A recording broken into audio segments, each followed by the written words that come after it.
అధ్యక్ష, chairman sir, ఈ ప్రభుత్వం క్వశ్చన్ తీసుకుంటాం. ఈ సంవత్సరం 8 కొత్త మెడికల్ కాలేజెస్ని ప్రారంభించింది. అధ్యక్ష, గత సంవత్సరంలో ఇష్యూ చేసిన జిఓస్ ఆగస్ట్ సెప్టెంబర్లో, ఆ తర్వాత మా ప్రభుత్వం ఏర్పడిన తర్వాత ఈ 8 కొత్త medical colleges with intake capacity of 50 seats, infrastructure లోపము, హాస్పిటల్ ఫుల్ స్ట్రెంత్గా లేకుండే, రెంటెడ్ బిల్డింగ్సు, దానికి తోడు ఎన్ఎంసీలో నామ్స్ మారినాయి. గతంలో ఎన్ఎంసీ పర్మిషన్ ఇచ్చిన ఒక్కసారి 5 సంవత్సరాల హెచ్ఆర్ఏ కానీ, బెడ్సే కానీ, ఎక్విప్మెంటే కానీ గతంలో అడగకపోతుండే, ఫేజ్ మేనర్గా ఇయర్ వైజ్గా అప్గ్రేడ్ చేసుకుంటూ పోతుంటుంది. కానీ ఈసారి ఎన్ఎంసీ నామ్స్ మారి 5 సంవత్సరాల హెచ్ఆర్ ఒక్కసారి చూపెట్టాలి. దానికి తోడు ఈ ఏబార్ సిస్టమ్ అనేది ఒకటి, Aadhaar enable biometric attendance system అనేది ఒకటి ఇంట్రడ్యూస్ చేసిర్రు. తర్వాత సీసీటీవీ కెమెరాసు ఒక్కసారి 5 సంవత్సరాలే 21 డిపార్ట్మెంట్స్ యొక్క ప్రొఫెసర్సే కానీ, అసోసియేట్ ప్రొఫెసర్సే కానీ, అసిస్టెంట్ ప్రొఫెసర్సే కానీ, వీళ్ళందరినీ సంవత్సరానికి 63 మంది, అంటే ఈ ముగ్గురు, ఇంకా ట్యూటర్సు, సీనియర్ రెసిడెంట్సు, ఇవన్నీ కాకుండా అంటే ఓవరాల్గా 5 సంవత్సరాలకు సంబంధించి 504 మందిని టీచింగ్ ఫ్యాకల్టీని విత్ బయోమెట్రిక్ ఎవిడెన్స్ అన్నిటి కూడా మేము సమర్పించాలి. గతంలో సంవత్సరానికి 72 మంది ఉంటే సరిపోతుండే, over a period of 5 years adjust అవుతుండే.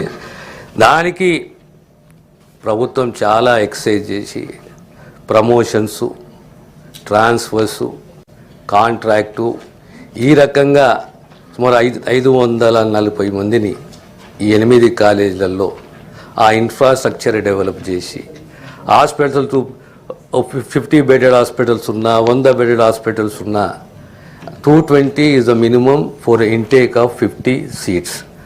ఆ 220 పడకల హాస్పిటల్ని ఏర్పాటు చేసి, ఇన్ఫ్రాస్ట్రక్చర్ అన్నీ చేసి, ఎన్ఎంసీ 4 అంగీకరించి మళ్ళీ 4ని రిజెక్ట్ చేసే పరిస్థితి ఉంటే మళ్ళీ అప్లైట్ అథారిటీకి అప్పీల్ చేసుకొని విజయవంతంగా 8 కాలేజీలను మంజూరు చేసుకొని ఇలా 8 కాలేజీలో కూడా ఈ అడ్మిషన్స్ అయినాయి. అధ్యక్ష, ఈ 8 కాలేజీలు కూడా విజయవంతంగా నడిపించే దిశగా మేమున్నాం అధ్యక్ష. ఇకపోతే మా ప్రభాకర్ గారు అన్నట్టు వారు లేవనెత్తిన 2-3 అంశాలు ఉన్నాయి అధ్యక్ష.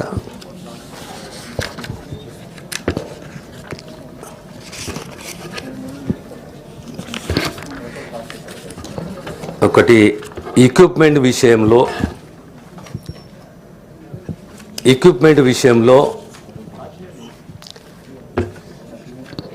హాస్పిటల్లో ఎక్విప్మెంట్ ఉన్నది కానీ ఎక్విప్మెంట్ పనిచేస్తలేదు, లేదా ఎక్విప్మెంట్ కట్టే అవసరం ఉందో అక్కడ ఎక్విప్మెంట్ లేదు. ముఖ్యంగా ఎంఆర్ఐ కానీ, సిటీఏ కానీ, సిఆర్ఏ కానీ, అల్ట్రాసౌండే కానీ, ఇలాంటి క్యాథ్లాబే కానీ ఇలాంటి ఎక్విప్మెంట్ లేదు. ఉన్న టెక్నీషియన్స్ లేరు. టెక్నీషియన్స్ ఎక్విప్మెంట్ ఉన్నా కొన్ని జాగాల ఎక్విప్మెంట్ పనిచేస్తలేదు అనే విషయం అవాస్తవం అధ్యక్ష. కొంత మేరకు అది వాస్తవమే. మన ఓవరాల్ సుమారు 2500 పైచిలకు ఎక్విప్మెంట్ ఉన్నది. డిఎంఏ కానీ, లేదా వైద్య విధాన పరిషత్తులని కానీ ఈ మధ్య కాలంలో ఆ ఎక్విప్మెంట్, కంప్లీట్ ఎక్విప్మెంట్ని ఒక ప్రత్యేకంగా సెల్ని ఏర్పాటు చేసి ఆడిట్ చేసి ఈ ఒక పోర్టల్ ఉంది అధ్యక్ష. ఆ పోర్టల్ ద్వారా అబోవ్ 5 lakhs మిస్టరీ ఏది ఉన్నా దానికి యాన్యువల్ మెయింటెనెన్స్ కాంట్రాక్టు యావరేజ్గా ఒక 7 సంవత్సరాలు 8 సంవత్సరాలు ఎక్విప్మెంట్ పనిచేస్తుంది. దానికి మళ్ళీ టెక్నీషియన్స్ అవసరము, బయోమెడికల్ ఇంజనీరే కానీ వాళ్ళు అవసరము. వీళ్ళందరూ కూడా ఈ యొక్క ఆడిట్ చేసి ఆడిట్ ద్వారా వచ్చిన రిపోర్టు మీద ఒక శాశ్వత పరిష్కారం చేయాలి.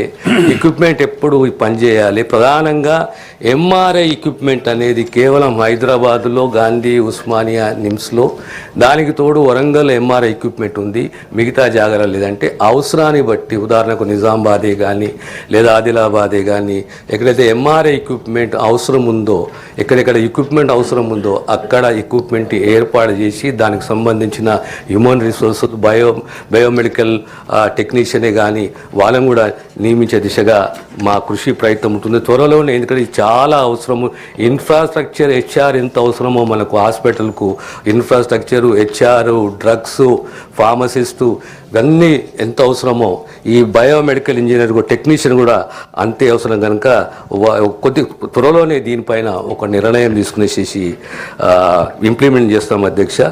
దానికి తోడు వచ్చే సంవత్సరం ఇంకేదైనా మెడికల్ కాలేజ్ మీరు స్థాపించబోతున్నారా అని చెప్పి ఒక ప్రశ్న ఉత్పన్నమైన అధ్యక్ష అడిగారు.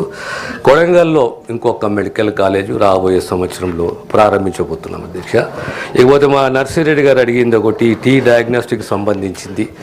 ఆ తర్వాత ఈ ఇమ్మీడియట్గా టెస్ట్ చేసే బ్లడ్ పరీక్షలు, రక్త పరీక్షలు చేసేది ఆ మెకానిజం అందరూ ఉన్నదా లేదంటే ఉన్నది, దాన్ని కొద్దిగా స్ట్రెంథన్ చేయాలి. ఆ స్ట్రెంథన్ చేసే దిశగా మా కృషి ఉంటుంది.